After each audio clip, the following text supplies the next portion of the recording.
Shalom, मैं सनी एक बार फिर से आपकी सेवा में पेश खिदमत हूँ। और आज की सवेरे मैं आपको एक आयत के ज़रिए आपको कुछ चीज़ें बताना चाहूँगा जो आपने कई दफ़ा इस आयत को पढ़ा होगा। और ये आयत आपको और मुझे मैं जब भी इस आयत को पढ़ता हूँ मुझे अच्छा लगता है और मैं घमंड करता हूँ उस खुदावन के विषय में। बाइबल ऐसा बताती है कि घमंड के विषय में आप सभी जानते हैं। आज मेरा जो टॉपिक है वो घमंड के विषय में है कि हमें घमंड करना है, लेकिन ये जानना है कि घमंड किस बात पर करना है। क्योंकि परमेश्वर घमंडियों से हालांकि बैर करता है, लेकिन हमें घमंड किसी और पर नहीं, सिर्फ खुदा पर करना है।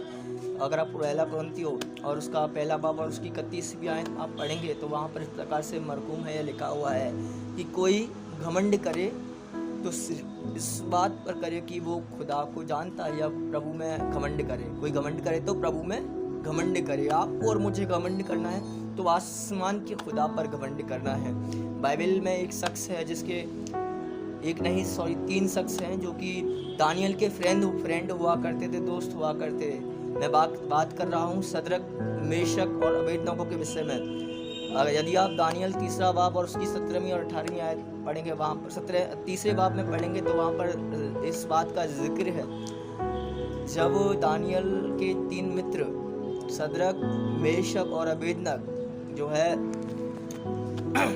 वो परमेश्वर को मानने वाले थे, शख्स थे। और ऐसा होता है कि राजा जो है एक सोने की मूर्ति बनवाता है और वो ये आदेश कर देता है या ये ऐलान कर देता है कि जो इस राजा के द्वारा बनाई गई मूर्ति के आगे सजदा नहीं करेगा, नहीं झुकेगा, तो वह शेरों की माफी चाहेंगे, वह जो है धधकते हुए भट्टे में डाल दिया जाएगा। हालेलुया।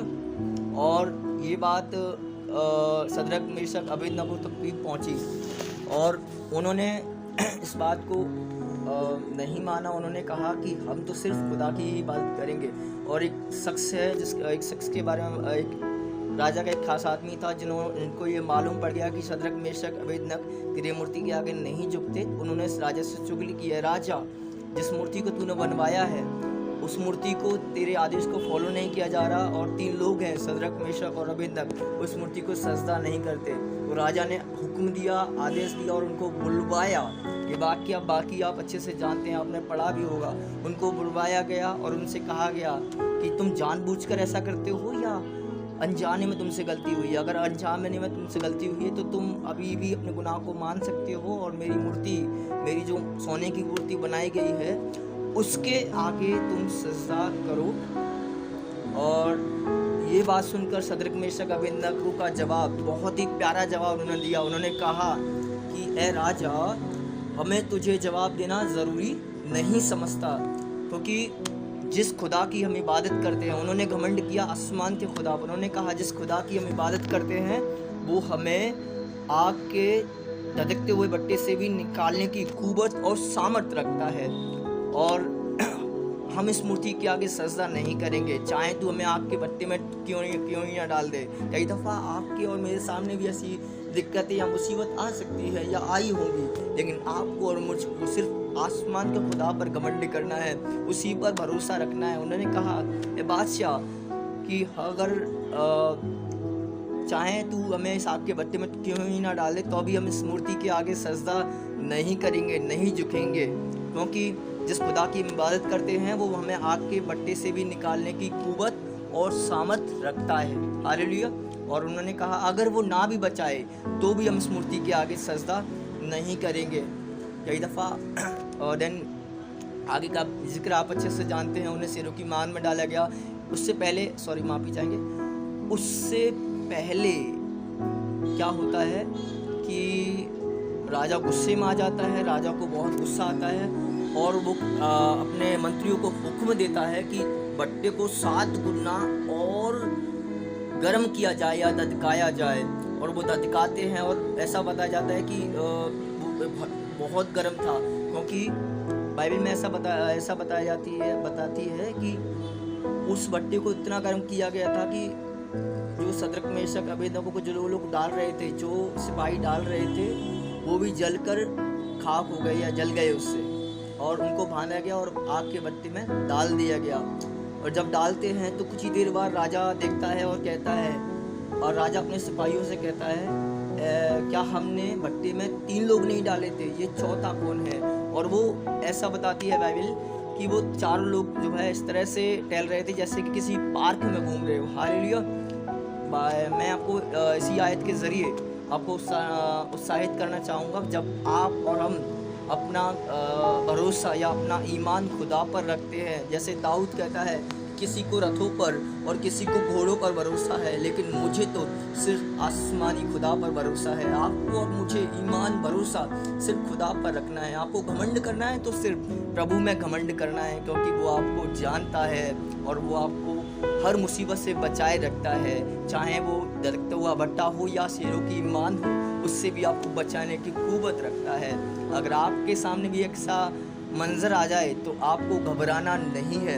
आपको परमेश्वर पर भरोसा रखना है, वो आपको हर मुसीबत से बचाएगा। और हमें संसारिक जो माबूद होते हैं उन पर भरोसा नहीं करना है, ना ही उनके आगे नहीं झुकना है, क्योंकि हमारा जो खुदा है वो जिंदा खुदा है और वो जीवित परमेश्वर है। जैसे उसने सदरक, मेशक और अबेदनगो को बचाया, वैसे ही वो आपको और मुझे बचाने की कुव्वत और सामर्थ रखता है। बस फ़र्क इस बात का है, या इस बात का हमें ध्यान रखना है कि हमें भरोसा आसमानी खुदा पर रखना है। जब आप और मैं उस पर भरोसा रखेंगे तो वो हमें बचाए रखेगा, वो हमें मुसीबतों से बचाएगा, वो हमें कोई तकलीफ़ नहीं होने देगा। लेकिन ज़रूरी है कि आपको कहना है कि जिस खुदा की हम इबादत करते हैं वो हमें सारी मुसीबतों से बचाने की कुव्वत रखता है। जिस परमेश्वर को हम मानते हैं वो हमें धधकते हुए भट्टे से भी बचाने की सामर्थ रखता है। हालेलुया।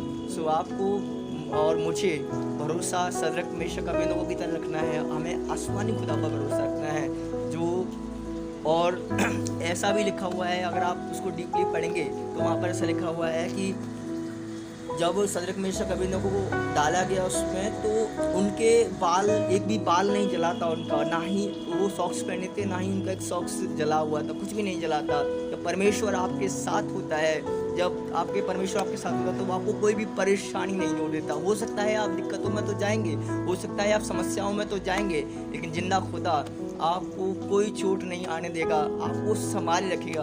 और जब राजा को ये मालूम हुआ कि राजा को मालूम हुआ कि वो बिल्कुल नहीं जले हैं, और राजा ने देखा कि 3 लोगों को डाला गया था, 4 लोग हैं, तो राजा ने सिपाहियों को आदेश दिया कि उनको निकाला जाए। जब उनको बाहर निकाला गया तो राजा का भरोसा भी खुदावन पर हो गया। उसने कहा कि जिस खुदा की तुम इबादत करते हैं वही सच्चा खुदा है, और तब से उस खुदा को मानना आरंभ हुआ। हालेलुया।